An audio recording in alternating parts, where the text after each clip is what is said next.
नमस्कार साथियों, कैसे हो आप सभी। आशा करता हूँ कि बढ़िया हो।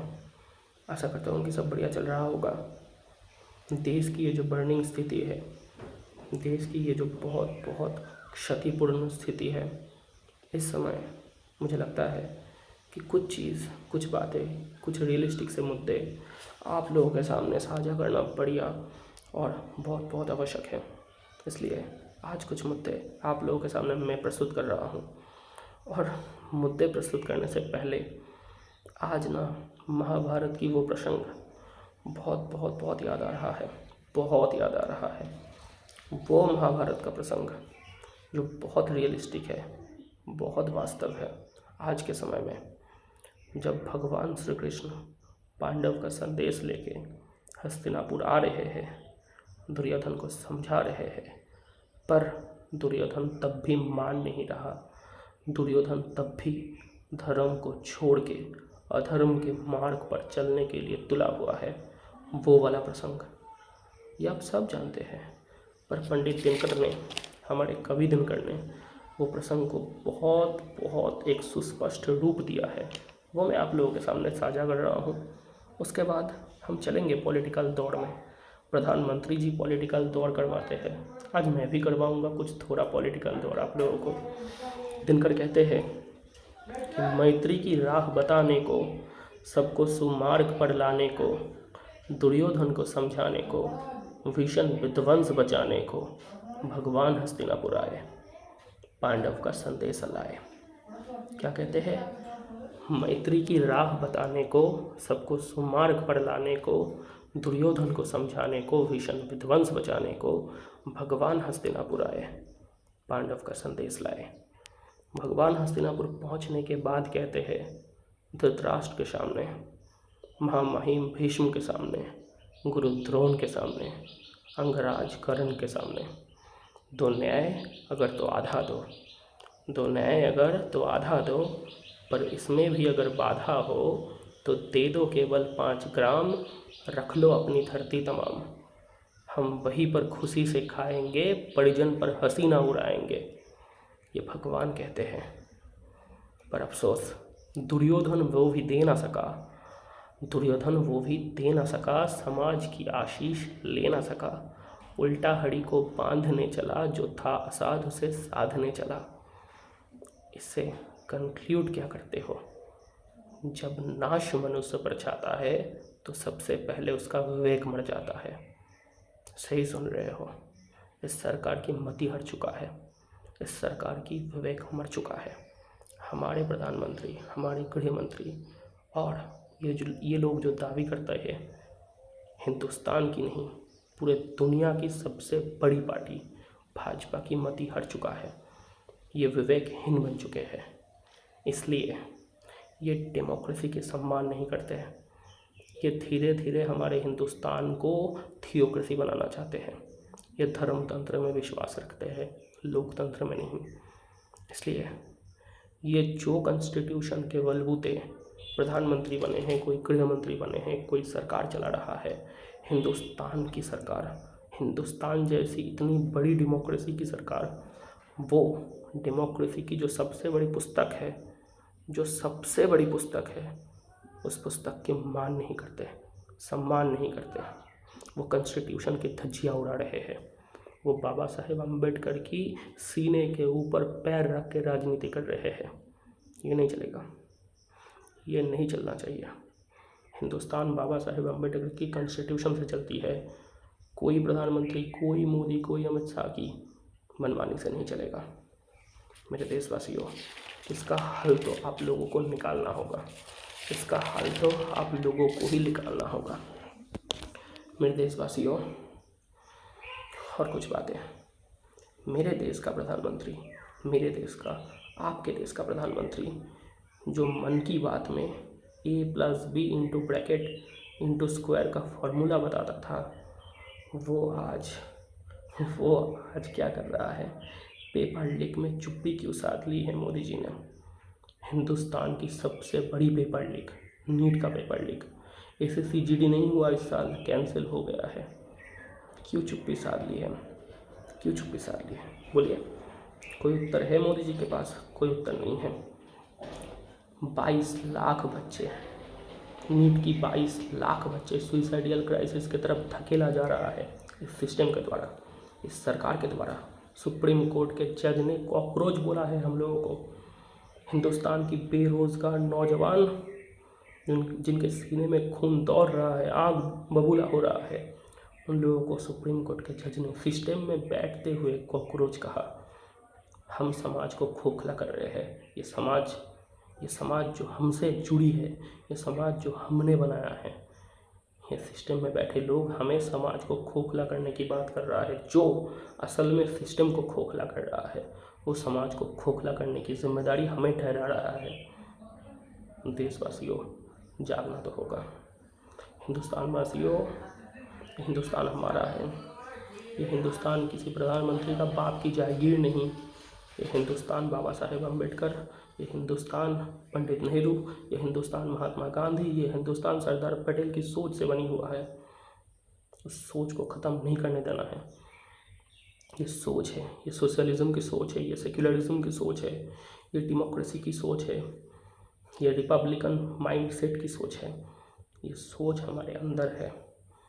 ये सोच को जगाना है और प्रधानमंत्री को इस हिंदुस्तान में उनको जमकर उनके खिलाफ सवाल उठाना है, क्योंकि वो सवाल उठाने लायक प्रधानमंत्री हैं।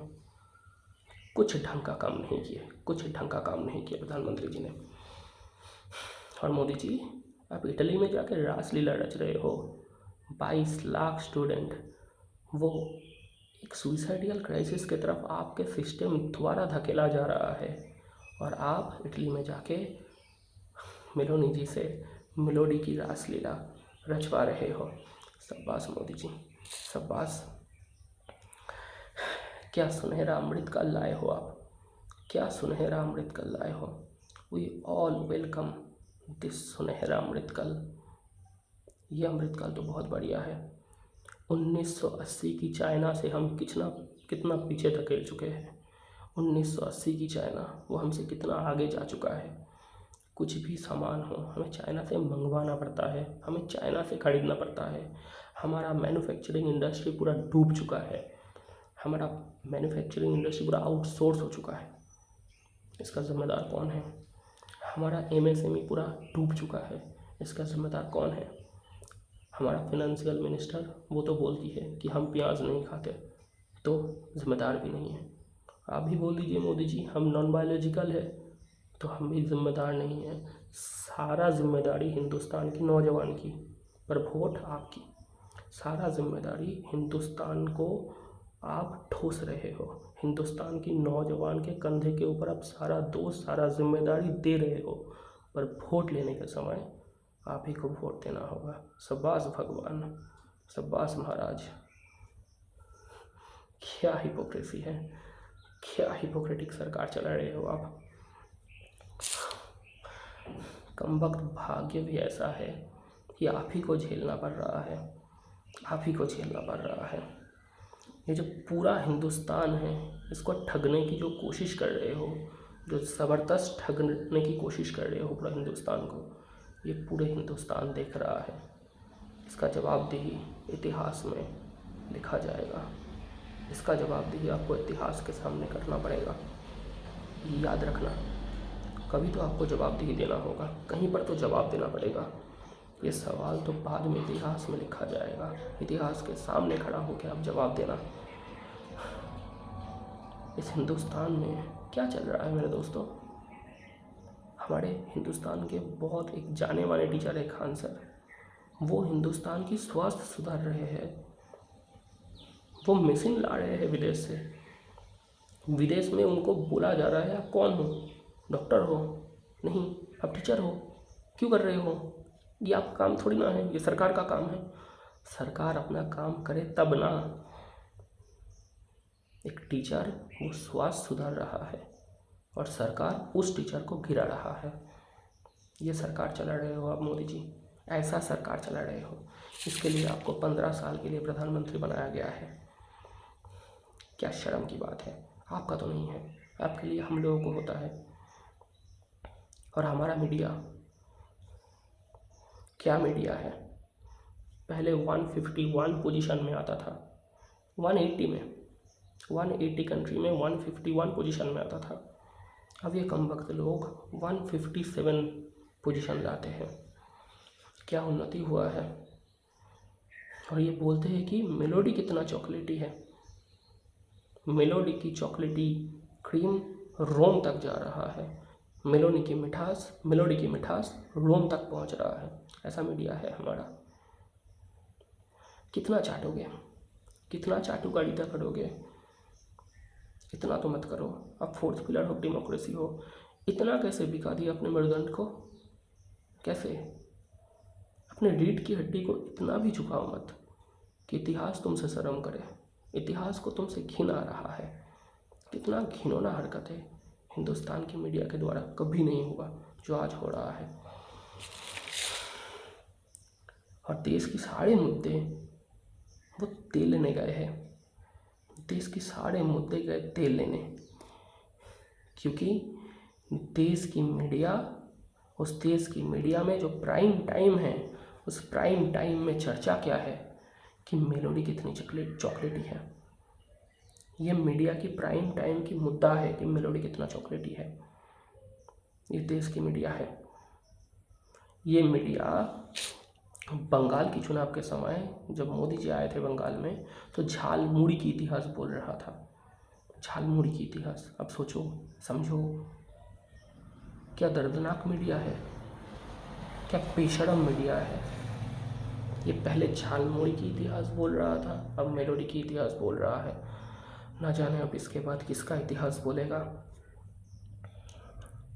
पता नहीं ये हिंदुस्तान कब सुधरेगा। ये हिंदुस्तान में प्रमुख मुद्दा क्या है मेरे दोस्तों। Paper leak, power crisis, energy crisis, petrol diesel, महंगाई, बेरोजगारी, करप्शन, भ्रष्टाचार, ये सब है ना।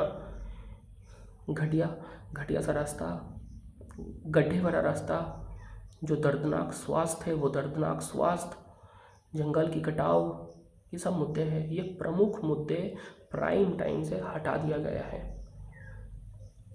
एकदम सोची समझी षड्यंत्र है ये। हिंदुस्तान की मीडिया हिंदुस्तान की प्रमुख मुद्दा हिंदुस्तान वासियों के सामने नहीं रखेगा, क्योंकि वो अपने रीढ़ की हड्डी को बिकवा चुका है। ये बिकाऊ मीडिया है। इसीलिए एक आदमी ने बहुत खूब कहा था, वो बात भी मुझे आज याद आई कि सुना है पहले अखबार छपकर बिकता था। सुना है कि पहले अखबार छपकर बिकता था और आज बिकने के बाद छपता है।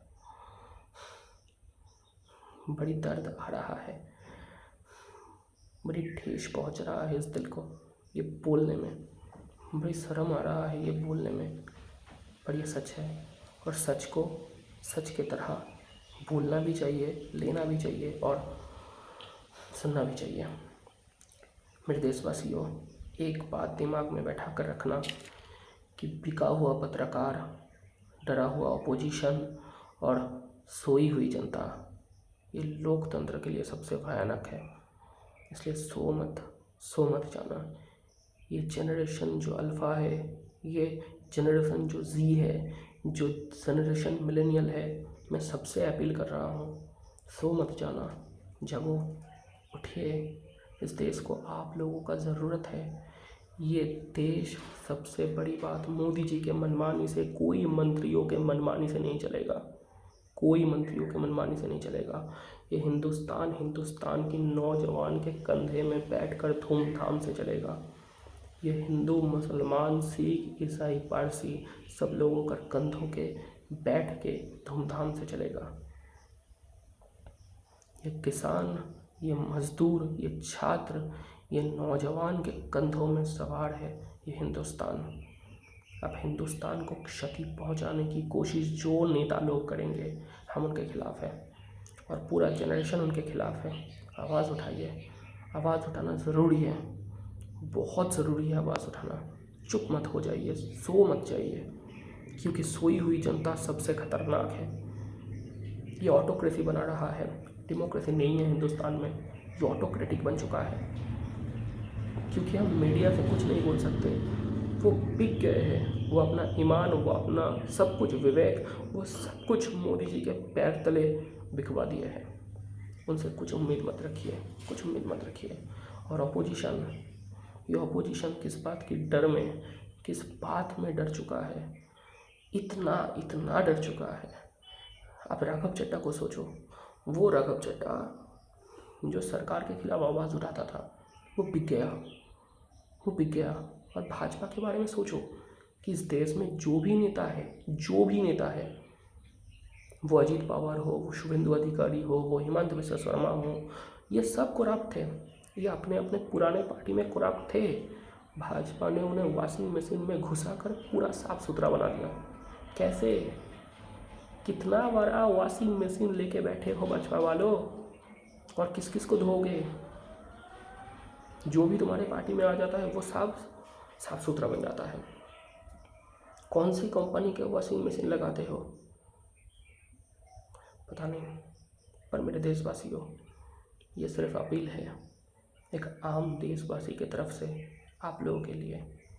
जागिए, उठिए, आवाज़ उठाइए, क्योंकि अगर आप लोगों के सामने कुछ बुरा हो रहा है, कुछ गलत हो रहा है और आप आवाज़ नहीं उठा रहे हो, तो आप स्लेवरी के सबसे ज़्यादा जो पीरियड है, स्लेवरी के जो सबसे निचले हिस्से है, वहाँ तक जा चुके हो। वी आर नॉट स्लेव, हम दास नहीं हैं, हम किसी के गुलाम नहीं हैं, हम किसी के बाप के गुलाम नहीं हैं। हम हिंदुस्तान में बाबा साहेब अम्बेडकर की संविधान के बदौलत बहुत बहुत फ्री इंसान हैं। इंसानियत को बचाना है। कोई धर्म खतरे में नहीं है, कोई धर्म खतरे में नहीं है। जो भी आपको बोले कि धर्म खतरे में है, उसको बोलो कि इंसानियत खतरे में है। ना तो हिंदू खतरे में है, ना तो मुसलमान खतरे में है। तो हमारा हिंदुस्तान का लोकतंत्र सभी धर्मों को सम्मान करता है। ये मल्टी डायमेंशनल डाइवर्सिटी है। यह सभी धर्मों का पॉजिटिव काइंड ऑफ सेक्युलरिज्म है। ये पॉजिटिव काइंड ऑफ सेक्युलरिज्म है, इसलिए हमारा हिंदुस्तान इतना महान है। तो कोई धर्म खतरे में नहीं है। खतरे में है तो इंसानियत खतरे में है। और हम इंसान जिस दिन ये सोचे कि ना हम हिंदू है ना हम मुसलमान, हम तो इंसान हैं, उस दिन इंसानियत भी बन जाएगा, उस दिन इंसानियत भी बन जाएगा। और ये जो प्रधानमंत्री, जो मंत्री, जो नेता लोग जो भी करते हैं, ये करप्शन भी ख़त्म हो जाएगा। हमें जागना है, और जागना तो पड़ेगा मेरे दोस्त, बहुत बहुत बहुत बहुत अच्छी तरीके से जागना पड़ेगा, आवाज़ उठाना पड़ेगा, शोर मचाना पड़ेगा। उठिए, जागिए। और इसी के साथ साथ मैं आज ये वीडियो को अंत करता हूँ। जय हिंद, वंदे मातरम।